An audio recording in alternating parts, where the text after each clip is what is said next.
Hi everybody, Chef Anita here today. I'm going to show you how I make my New York strip steaks. Here's my steaks. I've got 6 great looking New York strip steaks here.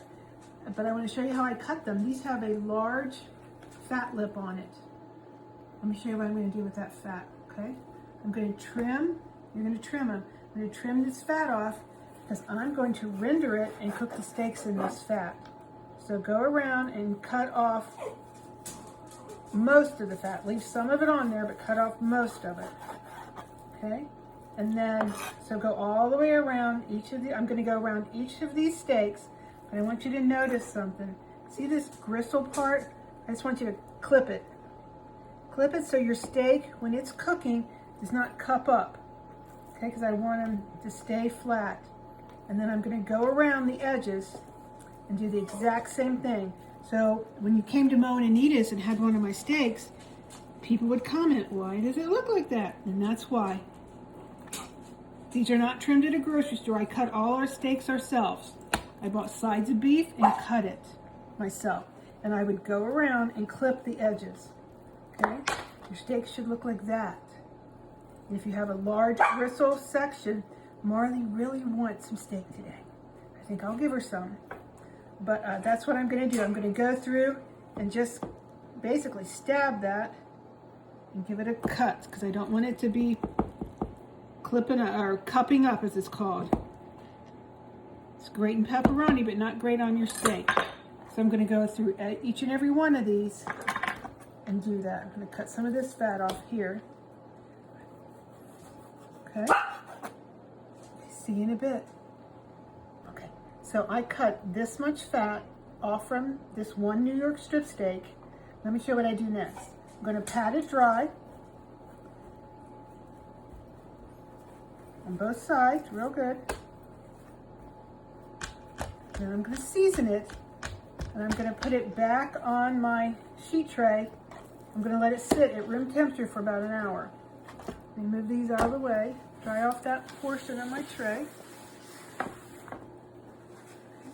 I'm going to take Mo and Anita's spice blend, probably about a teaspoon per side, plus kosher salt,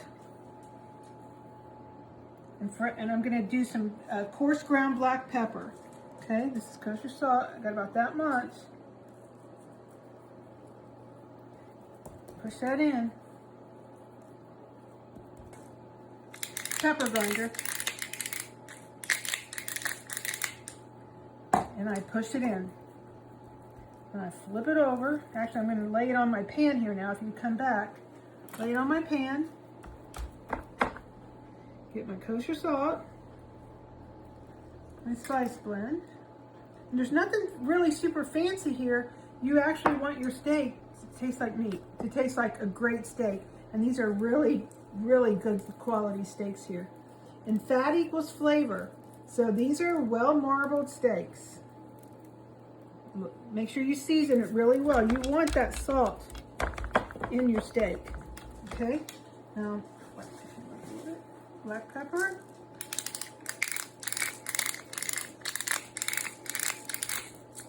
Now leave it alone, and then I'm going to work on the rest of the steaks now. So, this is the amount of fat I trimmed from the New York strips that I just cut up. Now I'm going to render them. I'm going to put all this fat into a heavy bottom skillet. You know me, I always use cast iron skillets. And this is exactly the way I made the au jus and how I cook steaks at Mo and Anita's. So put your fat into a pan, and you're going to add just a small amount of water to get it started, to start rendering the fat. Then the water will evaporate and you're left with nothing but the beef fat, the beef tallow that we're going to cook our steaks in, okay? So as this is cooking, you're going to want it to start getting brown, but you're still going to have to add a little bit of water throughout that process so it doesn't burn, okay? It's going to steam, maybe spark a little bit. Just stand back and just stir it around, and that water is going to help render out the fat, okay? So this is cooked as much as I wanted. I've gotten a lot of fat out of here. So now take your fat out of the pan, put it into another skillet, because you're going to make your au jus with this in it in just a little bit. Okay, so this is quite a bit of fat here, and we're going to start cooking our steaks. I'm ready to cook my steak now. I've rendered over 1/4 cup of fat from the trimmings of the steak. Now I'm going to pat it dry. The reason I salted these and let them sit, I want to increase the Maillard reaction on these. So the salt and spices, mostly the salt, caused juices to come up to the surface and then reabsorb. You can do this overnight in your refrigerator too. If you think of it and start the day before, you'll get a even more tender steak. So my skillet's still hot. I'm going to add a drop more fat here. Turn your flame back on. You want a hot pan. You want to get a crust on your steak. You should hear a nice sizzle when you put it in. I lost my towel.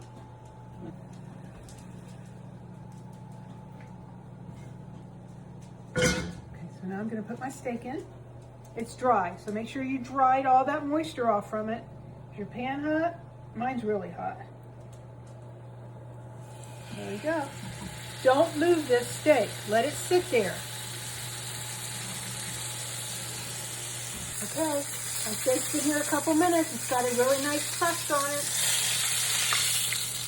Ooh, look at that.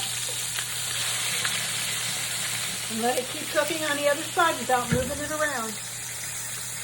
My steak's been cooking another couple minutes. I don't want my steak over 120. It's going to be medium rare. Let me check. And right about there. See the nice crust I've gotten on it?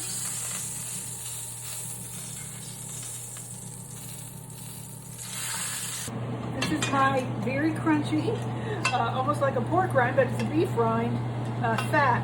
And I've had people ask me, how did you have that fantastic au jus at Mo and Anita's? So remember the French onion soup we made in the last video? Here it is.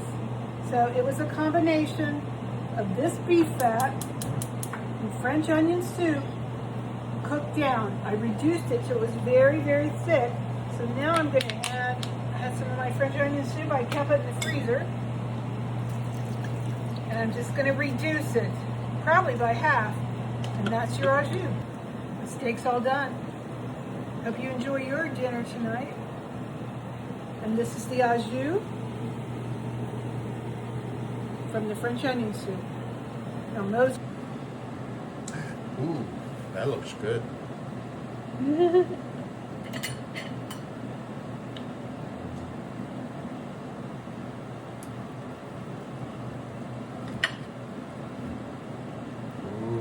that looks great. Dip it in the au jus. Wow. This is fantastic.